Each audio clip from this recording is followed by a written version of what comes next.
Karibu mama, watembee. Amen. Bwana Yesu asifiwe. Kanisa la Bwana, haleluya. Amen. Ninamshukuru Mungu tena kwa ajili yenu na kwa ajili yangu pia, kwamba Bwana ametupa neema hii. Wakati mwingine tunasema tumeruzukiwa kupata nafasi tena kama hii, kuwepo pamoja ili tuendelee kujifunza kile Mungu anachotaka kuendelea kutusaidia katika maisha yetu haya kawaida. Jina la Bwana libarikiwe. Basi bila kupoteza muda wetu ni mzuri. Amen. Mungu atusaidie. Jana tulikuwa tukijifunza nguvu ya Mungu, nguvu ya upendo wa Mungu kupitia njia ya nini? Ya msalaba. Tulisema kwamba msalaba wa Yesu, msalaba wa Kristo umetenda vitu kadhaa katikati ya maisha yetu. Msalaba huo ulikuja kwa ajili yetu kuchukua magonjwa yetu, mizigo yetu, dhambi zetu, huzuni zetu, masikitiko yetu, yote tuliacha pale msalabani. Na kwa kuwa tayari tumeshauendea msalaba wa Kristo, katika msalaba kuna kitu kilitokea. Ni kitu gani wapendwa?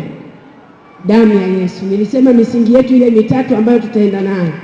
Damu ya Yesu. Baada ya Yesu Kristo kuangikwa msalabani, damu yake imemwagika, na ile damu ndio ilikuwa nguvu yetu. Msalaba tulitoa mizigo yetu, tuliacha vile vitu, mambo yale ambayo tuliyabeba, ambayo shetani alitubebesha, adui alitubebesha mizigo mingi. Wengine tulikuwa ni wahuni wa kupindukia, wengine tulikuwa ni wahongo wa kupindukia, wengine tulikuwa ni wachawi wa kupindukia. Yani mambo kadha wa kadha, mambo mengi ambayo adui alitubebesha. Tunakuwa wakati mwingine na hasira ya kupindukia, na wakati vyote hivi si mapenzi ya Mungu sisi tuwe nayo. Kwa hiyo msalaba wa Kristo ulikuja ili hivi vitu tukavipumzishe pale msalabani. Nilisema neno moja kwenye kifungu fulani, akasema njooni kwangu ninyi nyote msumbukao na kulemewa na mizigo. Ukishaenda anasema nami nitawapumzisha. Kwa hiyo tulipumzishwa wapi jamani? Msalabani. Hayo magonjwa na maumivu yaliyotutesa muda mwingi, adui alituletea roho mbalimbali za mapepo zilizotupagaa. Muda mwingi tumeteseka na roho za kishetani zikiendelea kututesa. Vyote vile tuliviacha pale msalabani. Haleluya. Kwa hiyo msalaba ukaja kutuweka huru, ukatufungua kupitia njia ya msalaba. Sasa pale msalabani iko damu ya Yesu iliyomwagika pale msalabani. Baada ya kufanya nini? Kuandikwa. Misumari iliingia mikononi, misumari iliingia miguuni, mkuki akachomwa ubavuni, kichwani akawekewa taji ya miiba, na mwili mzima alichapwa mijeredi. Isaya akasema alichubuliwa kwa maovu, kwa makosa na mahasi yetu. Haleluya. Kwa hiyo vitu hivi vyote ni damu ya Kristo ilimwagika, pia ilimwagika kwa ajili yetu. Haleluya. Jina la Bwana libarikiwe. Sasa kwa kuwa hii damu ilimwagika kwa ajili yetu, twende tuangalie damu ya Kristo yenyewe ilifanya nini. Damu ya Kristo imetutendea nini katika maisha haya, ili kwamba hiyo damu iendelee pia kuwa nguvu ndani ya maisha yetu. Jina la Bwana libarikiwe. Amen. Naomba msomaji wangu utanisomea Petro, waraka wa kwanza wa Petro 18. Waraka wa kwanza wa Petro 18, wa kwanza wa Petro sura ya kwanza mstari wa 18 hadi 19. Nasoma. Amen. Nani mfahamu kwamba mlikombolewa si kwa vitu viharibivyo. Nitarudia tena. Nani mfahamu kwamba mlikombolewa si kwa vitu viharibivyo, ndio, kwa fedha au dhahabu, mpate kutoka katika mwenendo wenu, ndio, mliopokea kwa baba zenu, ndio, bali kwa damu ya thamani kama ya mwana kondoo asiye na ila, ndio asiye na waa, yes, yaani ya Kristo. Haleluya, Bwana Yesu asifiwe. Petro anasema kwamba nanyi mlikombolewa kwa damu ya thamani, si kwa damu ya vitu ambapo ametaja mwanakondoo na mbuzi na njiwa na nini, kama ilivyokuwa desturi ya hawa Wayahudi. Walikuwa kila wakati wanapokuwa wamekosea, anaenda kwa kuhani, anapeleka mwananjiwa, anapeleka mwanakondoo, anaambiwa alete mwanambuzi, anaambiwa alete pengine ng'ombe kandama, ambako bado akaja kuwa kufikia hatua ya machachari, kuchoma na wenzie mapi.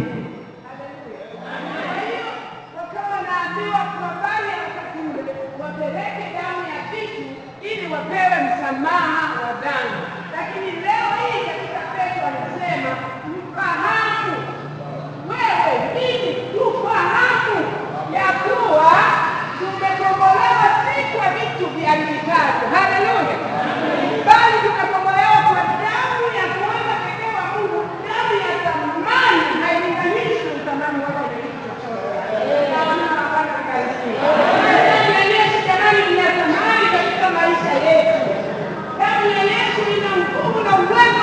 Katikati ya maisha yetu, hiyo damu ndio inatufanya leo hii tumekuwepo hapa na hili tulivyo. Kustahili kabisa sisi wenzangu, lakini mimi ninavyojiona, ninavyojihisi, sikustahili chochote mbele za Mungu, lakini hiyo damu imenistahilisha. Haleluya! Tumekuwa wana wa Mungu. Jana tumejifunza kwa habari nyingi sana kwamba tumefanyika kuwa wana ni kwa sababu tu Mungu ametupenda, na upendo huo ulidhihirishwa kwa nguvu ya msalaba, kwa njia ya kumwaga damu yake. Tunaona jinsi Mungu alivyotupenda. Kwa hiyo hiyo damu ni damu ya pekee. Labda nipende kuuliza Bwana, sijui kama ingekuwa leo hii mchungaji wangu na watumishi wa Mungu wote ingekuwa tutapeleka pana njiko mwana mlolosi pana nini kwa ajili ya dhambi zetu, ni nani angeweza? Au ungekuwa na sisi kubwa kiasi gani? Mpaka makosa tunafanya ni mengi, tunafanya maovu mengi, tunakosea sana, na Biblia inasema hata kwa kuwaza tunamkosea Mungu. Maovu yetu vile tumewaza kiasi tayari tunamkosea Mungu. Tungepeleka kondoo wangapi kuchinjwa kwa ajili yetu? Tungepeleka kuku wangapi na njiwa wangapi kuchinjwa kwa ajili yetu? Jina la Bwana libarikiwe. Yaani tusingeweza. Haleluya. Tusingeweza. Lakini damu ya thamani ya pekee ya mwanakondoo huyu asiye na hila, asiye na waa, asiye na doa, Fanya leo hii tuko hapa, tuko hivi, tuna uhai huu. Mungu awabariki kwaya iliyoimba ya vijana ya mapambano. Amesema kwamba haleluya, mnanibariki kwa kweli, mna njumbe nzuri ambazo kama hizi njumbe zingekuwa zinatufikia moja kwa moja, ni njumbe nzito zinazoweza kubadilisha maisha yetu na tukaishi vizuri na huyu Mungu. Jina la Bwana libarikiwe. Walisema kwamba twende, yule aliyefunguliwa sasa aondoke, asibaki tena pale amekaa. Ina maana ukishafunguliwa, damu ya Yesu imekuja, msalaba wa Kristo umekuja ikufungue ili uondoke sasa, ukatende kazi ya Mungu, usibaki umekaa. Haleluya! Ndio, ukishafunguliwa sio tena kubaki umekaa, maana tayari amekuweka huru. Kama adui alikufunga miguu, kama alikufunga mikono, kama alikushika, sasa amekuacha huru. Nenda akafanye kazi ya Bwana kwa nguvu na ujasiri kabisa, kupitia damu ya Yesu. Haleluya! Kupitia damu ya Yesu, maana ni damu pekee, ni damu ya thamani, ni damu ambayo hailinganishwi na damu nyingine yoyote. Ziko damu nyingi zilizomwagwa. Kwa mfano, damu ya Abeli. Biblia inasema damu ya Abeli ilikuwa inafanya kazi ya kumlilia Mungu kwa ajili ya Kaini. Mungu anamuuliza Kaini, ndugu yako yuko wapi? Kwani mimi ni mlinzi? umeniweka mimi kuwa mlinzi wa ndugu yangu, kati anajua kabisa ameshamuua, na damu yake ardhi imefumbua kinywa na imepokea ile damu. Ile damu ikaanza kumlilia Mungu. Naona damu ya Abeli ilikuwa inafanya kazi ya kumlilia Mungu. Ndio maana Mungu akachukua tu kumuuliza Kaini, ndugu yako yuko wapi? Lakini damu ya Yesu ilimwagika pale msalabani ili sisi tuendelee kusafishwa kabisa, tuendelee kutakaswa kabisa. Haleluya! Kama kuna vidoadoa vilibaki ambavyo bado sisi tumetoa mzigo msalabani, lakini kuna doa tumebaki, basi hiyo damu iendelee kusafisha na madoa yote. Haleluya! Huku kibinadamu, nguo ikiwa na madoa, tunanunua nini jamani? Madoa yasiyotakata kwa kupikicha na sabuni na nini, tunanunua nini? Tunanunua jiki, inaondoa madoa yote. Japokuwa wanatangaza kwamba sabuni ya unga watatangaza sijui Omo, sijui Foma, inatoa madoa, inafanya nini, lakini kuna madoa yale. Kwa mfano, nguo yako imedondokewa na utomvu wa ndizi. Huku kuna ndizi, kuna migomba. Ndizi nyingi lakini migomba hamna. Ukidondokewa na utomvu wa migomba, sana sana unapokata ule mkungu, muda ule ndio inakuwa na majimaji yale. Alafu usiende kuipikicha kwa wakati, ile doa halitatoka hivi hivi. Utapikicha, mikono itauma, itachubuka, lakini haitoki. Ndio hivyo hivyo ambavyo maishani mwetu kuna vijidhambi vilibaki. Baada ya kutua, tulitua ile inayoonekana pengine ile mizigo mizito iliyotulemea, lakini ile ya ndani iliyobaki midogo midogo, damu ya Yesu inakuja kutakasa. Haleluya! Damu ya Yesu inakuja kusafisha. Kwa hiyo tunapokwenda msalabani kwa Yesu, ndio maana amesema njooni kwangu. Tunapoenda pale msalabani, tunaendelea kuhitaji pia na damu iendelee kutakasa, iendelee kusafisha. Kuna utofauti kati ya kusafisha na kutakasa. Tunakubaliana? Mimi ninavyoamini, kusafisha, kutakasa ni vitu viwili viko tofauti. Nani anaweza kanisaidia? Kwa ufahamu wako tunapojua. Asante. Kusafisha na kutakasa kuna tofauti. Kusafisha ni kitu ambacho kimeangukia na unaweza kukitoa kwa wakati huo, wakati bado hakijashika kwenye, kwa mfano umewekea mfano nguo, kuna vumbi ambalo inaweza ikakuangukia ukalisafisha. Lakini kutakasa ni kitu ambacho kikiangukia hakitoki hivi hivi mpaka utumie njia nyingine. Haleluya! Jamani, tumpigie makofi. Amejibu vizuri. Mpaka utumie njia nyingine mbadala ili kwamba ile itoke. Ndio hivi, damu ya Yesu imekuja kusafisha, alafu imekuja kutakasa. Neno la Mungu kwamba imekuja kusafisha dhamiri zetu. Maana katika dhamiri zetu tuna mambo chungu mzima tunayoyawaza, tunayoyafikiri, yanatoka kwenye ubongo, yanaunganika katika viungo vya mwili, na tayari taarifa zinasambaa mwili mzima. Tayari mtu anafikia mahali anaanguka au anamtenda Mungu dhambi. Lakini ile ambayo inatakaswa imekaa, unasema hii ni siri yangu. Mchungaji, hii ni siri yangu, hata mchungaji simwambii. Nitakuwa nakuja kanisani, lakini ni yangu. Ili jambo linanitesa. Kuna wengine wanasema ugonjwa ni wangu, ugonjwa. Yaani ugonjwa ni wangu mchungaji, hata kama tungeomba, lakini ni wangu. Pengine ni ugonjwa ambao uko kwenye ukoo, ni ugonjwa ambao tumerithi. Si kuna vitu vinavyotufuatilia kwenye uzao. Ni mambo ambayo tumerithi kutoka vizazi na vizazi, hii haitoki. Damu ya Yesu ina uwezo wa kutakasa hiyo na ukabaki salama kabisa. Haleluya! Inatakasa kabisa. Unabaki safi.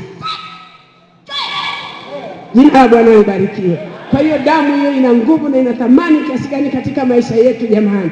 Tunahitaji damu ya Kristo ili iendelee kuondoa yale yote, nuksi zote, mikosi yote, laana zote, magonjwa yote, kila shtaka na kila adha ambayo adui anaweza akanyemelea maisha yetu akayaweka kwamba hii ni yetu. Damu ya Yesu ina uwezo, ina nguvu ya kutakasa. Naomba tuangalie kwa uchache kwa muda tulionao maeneo haya ambayo nilisema. Damu ilitoka kichwani, damu ilitoka mikononi, damu ilitoka ubavuni, damu ilitoka miguuni, na damu ilitoka maeneo mengine ya mwili. Ina maana mwili mzima wa Yesu Kristo ulivuja damu, na hiyo damu kila eneo la kiungo cha mwili lilikuwa na maana kubwa juu ya maisha yetu. Amen. Damu iliyotoka kichwani, damu iliyotoka kichwani kama tunavyojua, naomba mniangalie kwanza. Wataalamu au elimu dunia tunasema kuna milango mitano ya ufahamu katika mwili wa mwanadamu, si ndio? Kuna milango mingapi? Jamani, wote tumepita shule. Wewe mwanachuo, nisaidie, milango mitano ya ufahamu katika mwili wa mwanadamu. Wewe mwenyewe unamwangalia mwenzio, wewe wa most wewe. Milango mitano ya ufahamu katika mwili wa mwanadamu. Mlango wa kwanza ni sikio, mlango wa pili ni ngozi, mlango wa tatu ulimi, mlango wa nne ni pua, na mlango wa tano ni macho. Ametaja kwa usahihi kabisa, na wote tunajua. Nimempendekeza tu kwamba alijibu hili swali, lakini wote tunajua, maana wote tumepitia darasani, si ndio jamani? Milango hii tumefundishwa kutoka msingi. Kwa hiyo hata kama mimi sijabahatika kufika sekondari, lakini nilijua tangia msingi kwamba kuna milango mitano ya ufahamu katika mwili wa mwanadamu. Sasa itokee mtu amekata hiki kichwa hiki akakiweka pale, kichwa changu hiki, milango mitano yote naweza nikaikuta kichwani? Hapana, ipo. Kwani ngozi hii si ni ngozi? Hii si ni pua? Si mdomo ambao una ulimi ndani, masikio, macho? Kwa hiyo imekamilika milango mitano ya ufahamu kwenye kichwa cha mwanadamu. Sasa damu ya Yesu ilitoka kichwani kwa ajili ya kusafisha milango hii yote mitano ya ufahamu, ili mwanadamu huyu akawe ana uwezo mkubwa wa kujua, wa kusikia, wa kuona na wa kusema. Haleluya! Na katika milango hii mitano pia tunamkosea Mungu sana. Tulisoma na tukajifunza kwa habari ya mwanzo pale, yule Adamu na Eva walimkosea Mungu kwa kutokutii sauti ya Mungu, lakini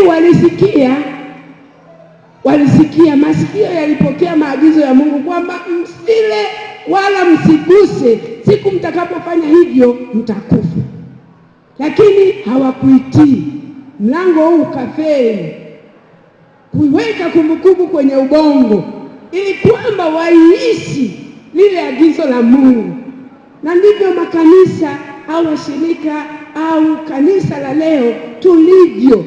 Tunayapokea maneno ya Mungu kwa kusikia, kutokana na uimbaji. Kama nilivyosema, waimbaji hao Mapambano wameimba vizuri sana, wakasema twende, lakini wamesema tunafunguliwa bure, si ndio?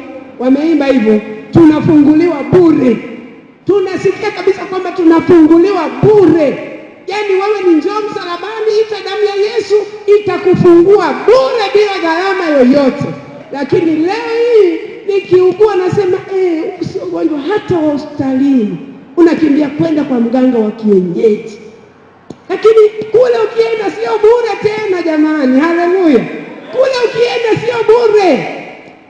Atasema kwamba weka hapo advance unayokuja, sijui wanasema kisemeo, sijui. Hata tungeenda hospitalini lazima utatoa kwanza kiingilio, lakini kwa Yesu kuna kiingilio. Kama alivyoenda huyu mtumishi, ili kwamba ufunguliwe. Lakini sikio linasikia kwamba kwa Yesu ni bure, lakini hatuitendei kazi. Kwa namna gani? Ile dhambi ambayo bado inaishi ndani yetu. Kuna tamaa macho, na tamaa mwili, na kuna kiburi cha uzima. Macho yanaona, halafu yanakupelekea kutamani. Unatamani. Kama wewe ni kijana, amepita hapa binti, ulikuwa unaenda hivi, amepita hapa binti, tayari unaanza kuzungusha kichwa, unaangalia, unasindikiza mpaka inapotea. Unaangalia nini? Eti macho, Waswahili wakasema macho hayana nini? Pazia. Macho yalimpelekea, mimi nahisi yalimpelekea mtoto wa Lutu kuzini na baba yake, na wakamnywesha wakaenda kulala naye. Macho yalimpelekea Mfalme Daudi akosee Mungu. Haleluya! Alikuwa mfalme, alikuwa na uwezo wote, na alikuwa sio na mke mmoja, alikuwa tayari ana wanawake kadhaa, lakini anaenda kuangalia ka ndugu yake kamoja tu aka amemtoa mwenye mke, naenda vitani kwa ajili ya kupambania taifa. Alafu yeye anaingia na panda kule juu, anamwona yule mama anaoga, macho yakampeleka amkosee Mungu, mfalme, mtu mzima kabisa. Jina la Bwana libarikiwe. Kwa hiyo macho naye alikuwa anahitaji damu ya Yesu iendelee kutakasa na kusafisha haya macho, ili tumuone Kristo tunapoona. Kila tunapotembea tumuone Yesu. Haleluya! Kila ninaposikia nimsikie Yesu. Jina la Bwana libarikiwe, kwa sababu damu yake imekwisha kutenda kazi katikati ya maisha yako. Amen. Tunaenda kiungo kingine, ulimi. Neno la Mungu linasemaje kuhusu ulimi? Ni kiungo kidogo sana, lakini kina uwezo wa kuchafua hali ya hewa huku ndani mpaka asirudi mtu hapa. Kinavuruga kabisa hali ya hewa mpaka hapa mchungaji atabaki na mke wake. Nini? Ulimi. Mungu ana uwezo wa kuponya ndimi zetu. Ndimi hizi zikaanza kunena mambo ya Kristo. Kristo akaishi ndani yetu na ndimi zetu zikaongozwa kumsema Yesu wakati wote. Haleluya! Kila mahali ninapokuwa ninamsifu Kristo. Mtu amenifanyia vibaya, sema Mungu akubariki mpendwa. Nini? Kwani utapungukiwa na nini? Hamna unachopungukiwa.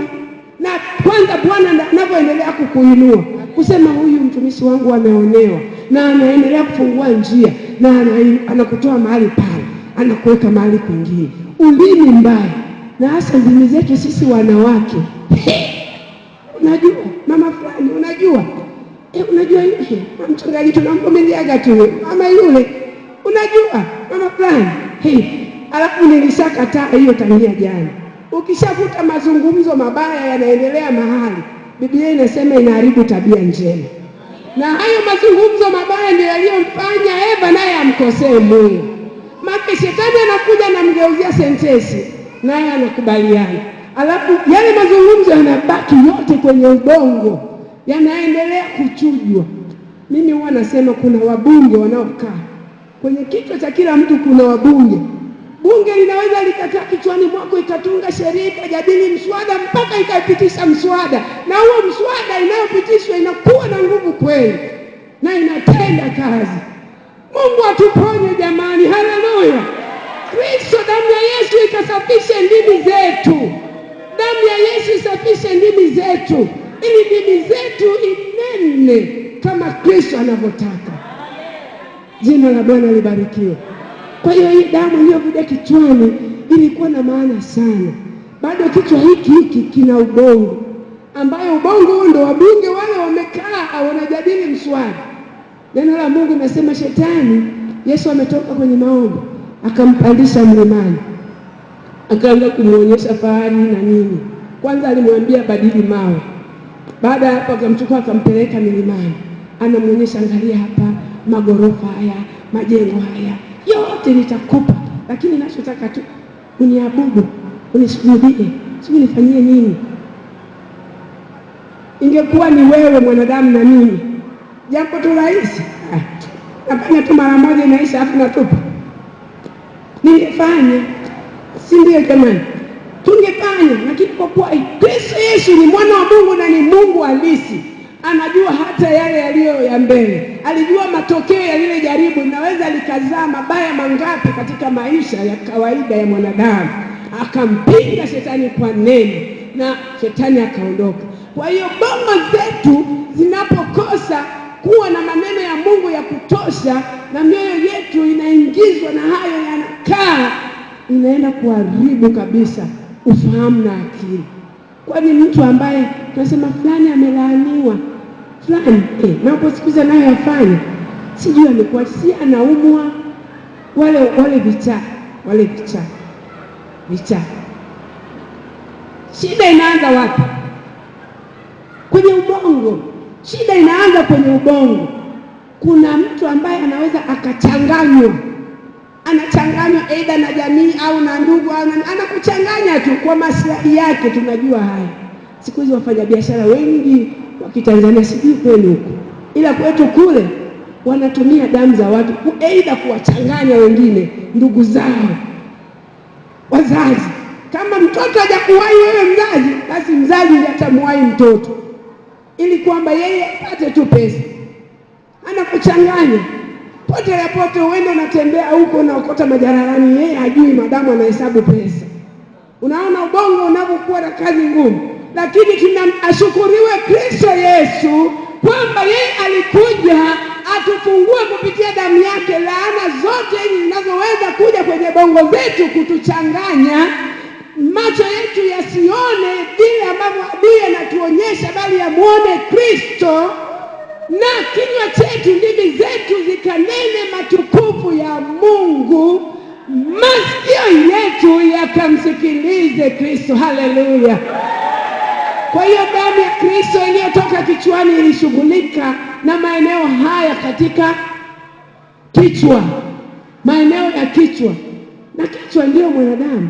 Kama macho yako kichwani, kinywa kiko kichwani, masikio kichwani, pua kichwani, ina maana wewe wakitoa hivi viungo, kichwa hicho kitabaki na nini? Au vyote vive, macho yake, masikio yasisikie, kinywa kisiongee, itakuwa mwanadamu jamani? Yesu amekuja ili atengeneze hivi, arekebishe hivi, ili sisi wote tufae mbele za Mungu. Haleluya! Ndio. Kwa hiyo damu ya Yesu iliyovuja maeneo ya kichwani ina umuhimu mkubwa katika maisha yetu. Kubali damu ya Yesu ikusafishe. Kuna mambo mengi leo yanayochanganya akili na fahamu zetu. Wakati mwingine maisha, naweza nikakaa tu nikawaza, sitakuwaje watoto shuleni, hela sina, maisha mwaka huu hamna, sina chakula, sina nini, ukawaza mpaka ukajikuta unachanganyikiwa mwenyewe. Lakini Mungu wetu anasema yeye ni Bwana wa mazingira, vitu vyote ni mali yake. Kama leo ameninyima hiki, najua kesho Bwana utanipa. Najua Mungu kesho utanipa. Leo naona nibaki hivi nilivyo. Na mara nyingi wanasema hata kama sina leo, sema Mungu umeamua leo nikose, nimekosa pamoja na wewe. Najua kesho utanipa. Ukinipa niko pamoja na wewe. Ukinikosesha tumekosa wote. Kwa hiyo yeye hata kubali ukose, lazima atakupa. Haleluya! Jina la Bwana libarikiwe. Kwa hiyo damu ina msingi sana. Ikubali damu ya Yesu leo, ili ufahamu wako, uoni wako, usikivu wako, kinywa chako au ulimi wako ukaimarishwe katika maneno ya Mungu, katika kumjua Kristo, katika kumsikiliza na kumuona. Uone matokeo haya. Hautakosa mtumishi wa Mungu, hautapungukiwa katika maisha. Sasa hivi huko hapo umekaa, biashara zako umefunga, lakini ukitoka hapa Bwana ataenda kuidabo. Bwana ataenda kukupa dabo, kwa sababu umetenga muda kwa ajili yake. Naye anakuona kwamba hakika huyu mtumishi wangu, damu ile inaenda kuondoa nuksi, inaenda kuondoa mikosi iliyotamkwa, iliyotumwa, iliyofanywa nje, yote inaenda kutoka kwa jina la Yesu, kwa damu ya Kristo. Pokea, unaenda kupokea. Jina la Bwana libarikiwe. Amen. Hiyo ni damu ya wapi? Damu ya kichwani. Damu ya kichwani. Nitasema hata kama ni maneno mawili, lakini tuelewane. Tunaenda damu nyingine iliyotoka wapi? Mikononi. Si alipigwa msumari huko, damu ilivuja, damu ya mikononi. Hii damu ya mikononi inaashiria mamlaka ambayo Kristo alitupa. Bwana ametupa mamlaka.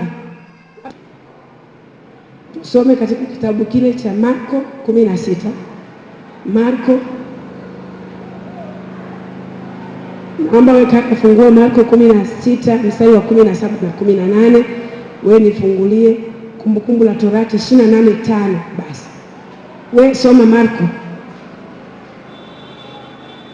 Ambao Marko usome. Kitabu cha Marko 16:17. Na ishara hizi zitafuatana na hao waaminio. Ndio. Kwa jina langu watatoa pepo. Watasema kwa lugha mpya. Watashika nyoka. Amen. Bwana Yesu asifiwe sana. Damu ya mkononi, ya mikononi iliyokuja kwenye maeneo ya mikono. Katika Marko amesema na ishara hizi zitafuatana nao. Kwa jina langu watatoa pepo. Hivi niulize, leo tunapoenda kukemea mtu mwenye mapepo, si tunatia mikono?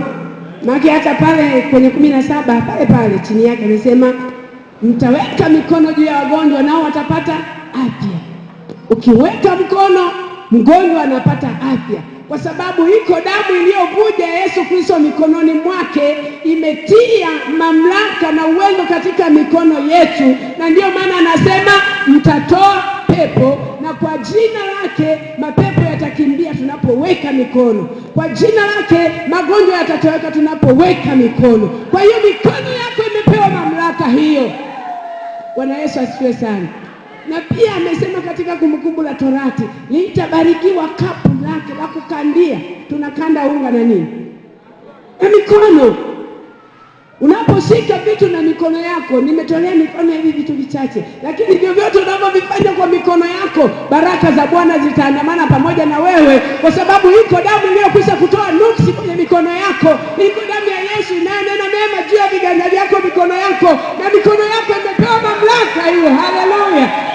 Mikono yako hiyo, mikono yako hiyo, ruhusu damu ya Yesu itakase mikono yako, ile mamlaka iwe juu yako, mikono yako ifanye kazi. Wanafunzi wale walipoenda wakarudi wamefurahi, wanasema oh Yesu, hata mapepo yanatutii. Alifurahi. Vipi wewe kama ametokea mtu hapa amepagawa pepo, alafu kamwambia kwa jina la Yesu pokea uponyaji, alafu yule mtu anafunguliwa, inakuaje ndani huku? Si unafurahi sana? Ndiyo, kwa sababu kwamba utaanza kujiuliza, kumbe hata mimi Mungu ananisikia. Kumbe hata mimi mikono yangu nimeweka tu hivi, nilikuwa najaribu tu, lakini Mungu amefanya. Sio kujaribu, kwa sababu wewe ni mwana wa Kristo na damu ya Yesu inatenda kazi juu yako. Mikono yako ina mamlaka hiyo. Siku moja nilikuwa naangalia, nimejaribu kuambia kwamba napenda kuangalia wale watu manabii. Mmoja akawa anasema, mimi anajisemea, mimi natumia vifaa vya kiroho, na hao wameshajua kabisa kwamba tunawakataa. Hao wanasema watatumia mikono yao, kwa sababu Biblia inasema watatoa pepo, wataponya wagonjwa, wanatia mikono nao watapona. Sasa nyie chagueni. Mimi natumia vifaa vya kiroho na mambo yanaonekana papo hapo, na wao wanaenda kutia mikono lakini matokeo hatuyaoni. Sasa wewe mwanadamu, chagua mwenyewe, utumie vifaa vya kiroho upokee uponyaji au utumie mikono. Nenda kawekewe mikono. Kama wewe sasa unachukua maamuzi gani? Kwa sababu Biblia imesema mtaweka mikono juu ya wagonjwa nao watapata afya. Kwa hiyo lazima nitumie neno kumponya huyo mtu. Lakini kwa neno hilo unakuta uponyaji hauonekani, ila vifaa vya kiroho maji yake wanatumia vifaa vya kiroho, kwa maana maji yale unayonunua shilingi 500, ukinunua kwake unatoa 5,000. Tayari anafanya biashara hapo, anakuambia anakuuzia kifaa cha kiroho. Akitengeneza hata kitini tu gazeti kwamba agawa watu wakajifunze neno, anakuuzia kwa hela. Unaona, huyu mtu anatoa, wamesema umepokea bure, toa bure. Yeye anafanya biashara. Alafu tunawakimbilia, tunawaamini. Akisema anakuja hapa kanisani abaki mtu. Jamani, ni kutokuelewa neno. Hebu tujifunze maneno ya Mungu, tuelewe Mungu anataka nini, anasema nini na sisi. Jina la Bwana libarikiwe. Amesema mikono yako ina mamlaka, ukitia kama kweli una Mungu wa kweli ndani yako, tayari mabadiliko na matokeo yanaonekana. Kwa hiyo kinachotakiwa katika maisha yetu waumini, tumjue huyu Mungu, damu yake iendelee kututakasa ili tuone nguvu ya damu. Nilisema tunatembea katika neno ambalo linasema nguvu ya upendo wa Kristo kupitia msalaba, na leo tunaona nguvu ya upendo wa Kristo kupitia damu. Damu ya Yesu, yale yanayotenda, ina nguvu kuliko vifaa vya kiroho. Kwa sababu vile vifaa kwanza wanavaa, naona wanatubangili fulani. Mnatufahamu? Mimi natuona tu kwenye TV. Sijawahi viona. Naona wengi wanavaa.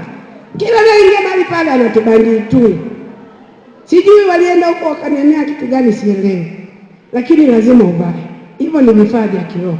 Maji, mafuta ni vifaa vya kiroho. Lakini sasa neno la Mungu alisema kwa habari ya vifaa vya kiroho. Na tunahitaji tumuone Mungu ambaye anatenda katika maisha yetu kila siku kwa namna mpya. Hatutaki kuenenda kwa Yesu kwa namna ya mazoea kila siku. Tunataka tumuone Kristo akiwa mpya katika maisha yetu kila kuitwapo leo. Na yeye ana njia nyingi. Wengine aliwaponya tu kwa kuambia neno. Yule mgonjwa pale birikani miaka 38, alimwambiaje? Akamwambia tuinuka nipige godoro lako. Kwanza akamwambia nataka kupona, akaanza kujitetea. Mimi najua kila ninapojitahidi nakuta mgonjwa mwingine ananitangulia. Kila ninapojitahidi kwa sababu ndugu wamechoka wameniacha, sina mtu. Na Yesu angejua kwamba nani, na ndivyo tulivyo leo. Angejua kwamba huyo anayeongea naye ni nani. Alafu akasema ndio Bwana. Yaani angepona dakika moja ile. Lakini bado anatoa maelezo. Haitakiwi maelezo. Wewe jizamishe ndani ya damu ya moja kwa moja, uone nguvu ya Kristo itakapotenda kazi ndani yako. Amen. Yaani usiwaze, usibaki kuulizana na kubaki na maswali. Unamuuliza Kristo, Yesu maswali anayekujua tangia, alijua kwamba unaumwa miaka yote. Anajua hayo masumbufu unayoyapitia. Anajua laana kwenye ukoo wako, kuna laana ngapi zinazofuatilia kwenye vizazi. Anajua maisha yako mpaka mwisho. Anakuja kwako, anasema njoni kupumzishe. Damu yangu ina uwezo wa kusafisha na kukutakasa. Unabaki unabung'aa, unabaki unashangaa, unabaki unauliza maswali. Nenda mzima utaona nguvu ya damu hiyo namna inavyotenda kazi juu ya maisha yako. Mungu atusaidie. Na bado ameahidi hata baraka. Petro Paulo alimuuliza, "Bwana, tumekufuata. Tutapata nini?" Alisemaje? Duniani mara 100 na bado uzima wa milele unao. Duniani tunapata mara 100 na bado uzima wa milele unatungojea. Kwa hiyo atakubariki baraka tele kupitia mikono yako. Kila ukifanyacho kitabarikiwa kwa sababu mikono yako imetakaswa na damu ya Yesu. Mikono yako imesafishwa kutokana na uovu. Hata kama wako waliokunenea mabaya, ili kila ufanyalo ushindwe, lakini damu ya Yesu imetakasa mikono yetu. Tunaenda kubariki.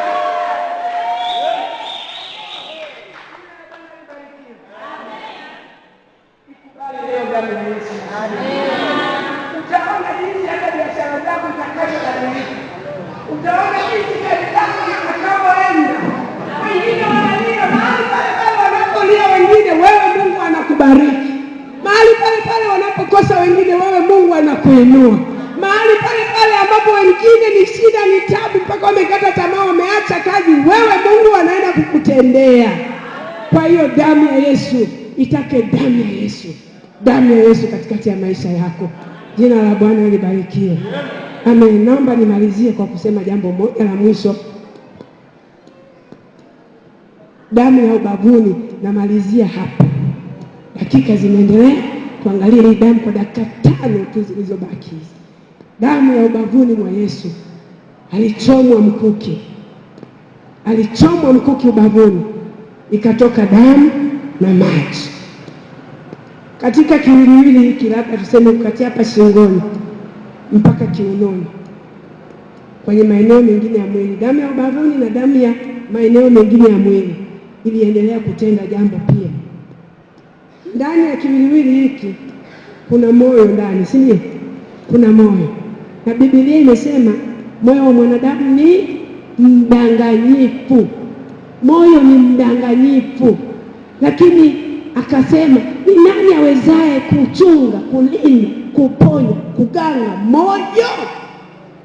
Hakuna. Hakuna anayeweza kuongoza na kulinda na kuchunga na kuganga moyo. Hakuna. Hata angekuwa ni msomi wa kiasi gani, hata angekuwa ni profesa, hata angekuwa ni daktari mwenye madigrii na madigrii, hawezi kuganga moyo. Ugonjwa wa moyo ni Mungu pekee yake anayeweza kutuliza huo moyo ambao una shida kubwa. Tena anasema una ugonjwa wa kufisha, tena unadanganya. Unajua moyo wangu unaweza kaniambia, wewe Suzana, wewe unajua wewe ndio mwimbaji peke yako hapa, wanakutegemea wewe, usipokuwepo wewe kwa nini wewe itaimba? Ambi.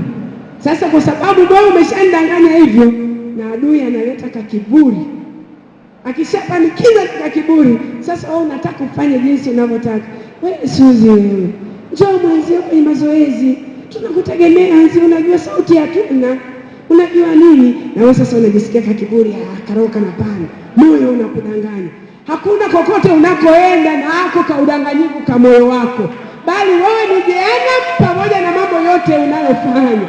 Lakini damu ya Yesu leo ipo, imemwagika ubavuni, ipenye hadi moyoni, itakase, iondoe udanganyifu wote wa dhambi ndani yako. Haleluya.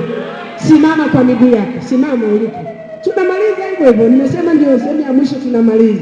Kwa hiyo ninaomba mtumishi wa Mungu, katika maeneo haya niliyosema, ibaki eneo moja tu la miguu, ambayo miguu anasema kila mahali mtakapokanyaga mtapewa, pamekuwa pendo. Kila mahali mtakapoenda ni pendo.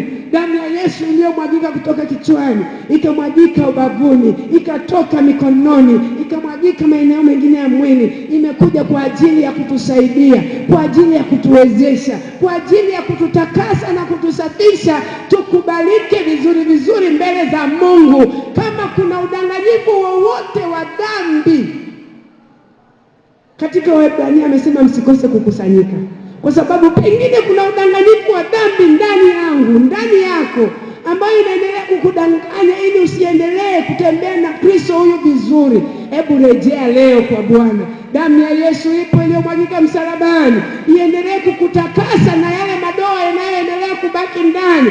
Uwe safi kabisa, ili mahali popote unapoenda baraka za Bwana ziwe juu yako. Mahali popote unapokuwa, laana, mikosi zinazokufuatilia zishindwe, kwa sababu damu ya Yesu ipo inanena mema. Damu ya Yesu sio damu ya mwanadamu iliyolia mbele za Mungu. Damu ya Yesu sio damu ya kondoo wala mnyama yeyote ambayo inakoma utendaji wala haisafishi. Damu ya Yesu ni damu ya thamani, damu ya pekee, damu yenye uweza, damu yenye nguvu, damu yenye mamlaka ya kukufanya tofauti, ukazaliwa kuwa kiumbe kipya kabisa, tofauti na hivyo. Mungu atusaidie. Haleluya. Haleluya. Damu ya Yesu, damu ya Yesu, itake hiyo damu. Asante. Karibu mchungaji, karibu pastor.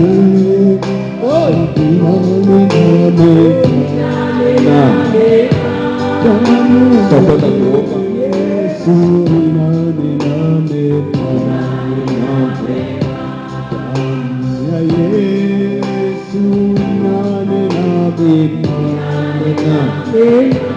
Tutakwenda kuomba. Kuomba damu ya Yesu inayonena kwa jina.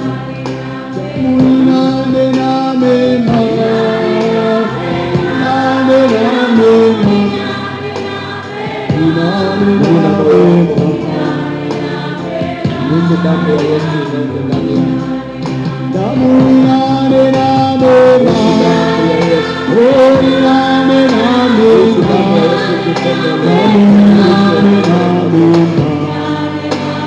Sibirika na yale magongo, damu ya Yesu. Damu inatukasa, damu inatukasa.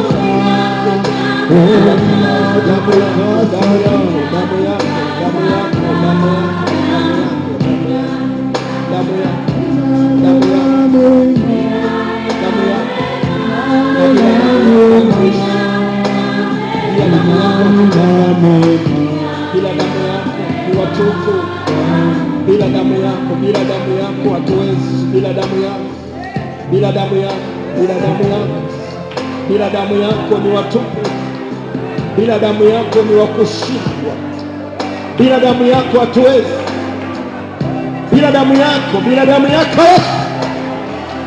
Your blood, your blood, Jesus.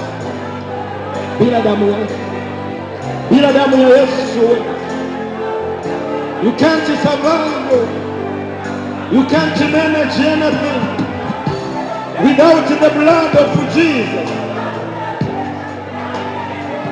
You can't survive the world we have,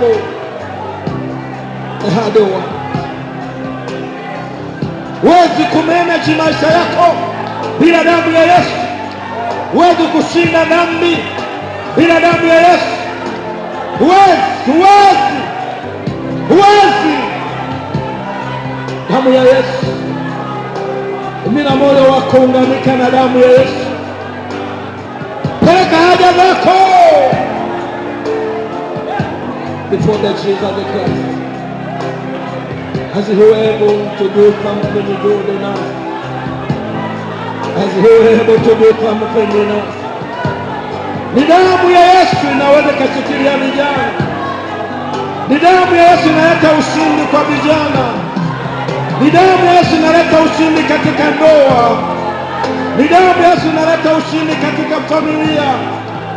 Damu ya Yesu inaleta ushindi kwa watoto mashuleni.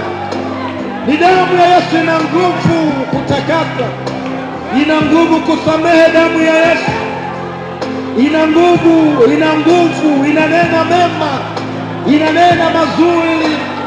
Damu ya Yesu ndio inatuweka huru mbali na dhambi. Ni damu ya Yesu, tumaini damu ya Yesu. Ruhusu damu ya Yesu kumwagikie, ruhusu damu ya Yesu kuchirizikia ndani ya moyo, ruhusu damu ya Yesu chirizike kichwani mwako.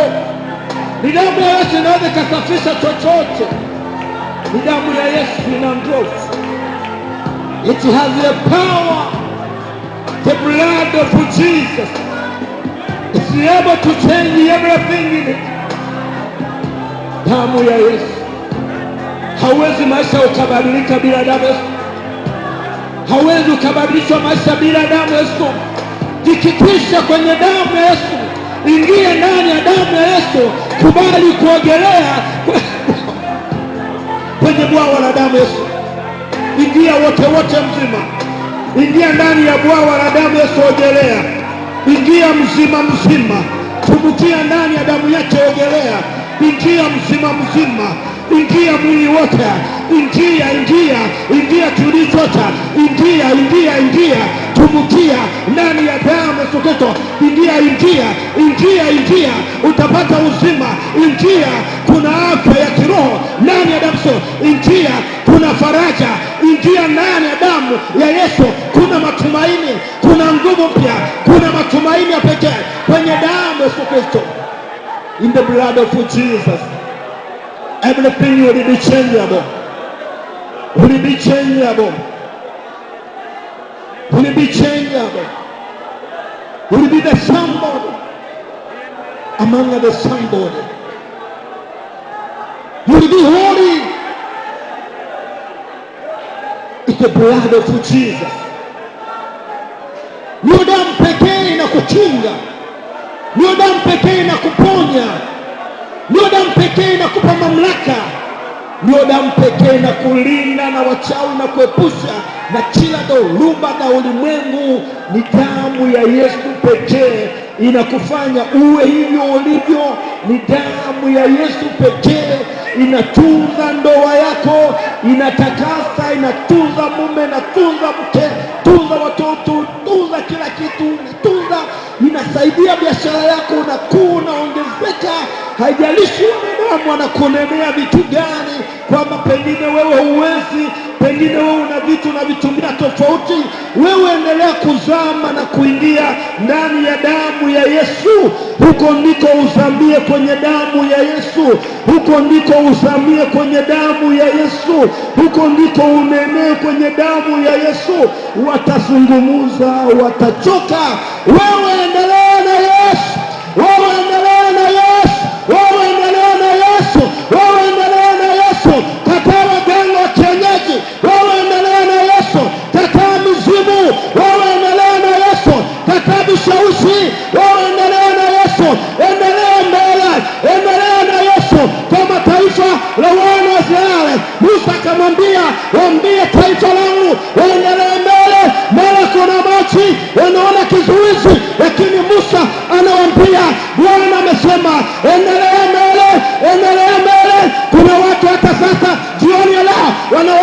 machozi na kutamkia, endelea mbele, endelea tumkia ndani ya damu, endelea. Utamwona Bwana mbele, utaona, usiogope, hata kama maadui ni wengi, usiogope, hata kama shambulizi ni mengi, usiogope. Damu ya Yesu itakuvusha mama, itakuvusha. Hiyo damu itarudisha heshima yako, heshima iliyopotea, heshima iliyonyang'anywa. Ni damu ya Yesu itarudisha. Rudisha damu ya Yesu. Asante Yesu, mwana wa Mungu. Rudisha heshima za watu wako, heshima za kanisa lako, kanisa lako la mahali hapa Majengo. Omba damu halisi yako Yesu fanye kazi, upatie hofu watu wako katika mambo yote. Wape hofu ya kuogopa dhambi, wape hofu ya kuogopa kujichanganya, maana dunia na vyote vinapita, lakini wale walio na damu yako hao ndio watadumu milele. Walio na damu yako watashangilia katika ile mbingu. Walio na damu yako hao ndio washindi, hao ndio washindi.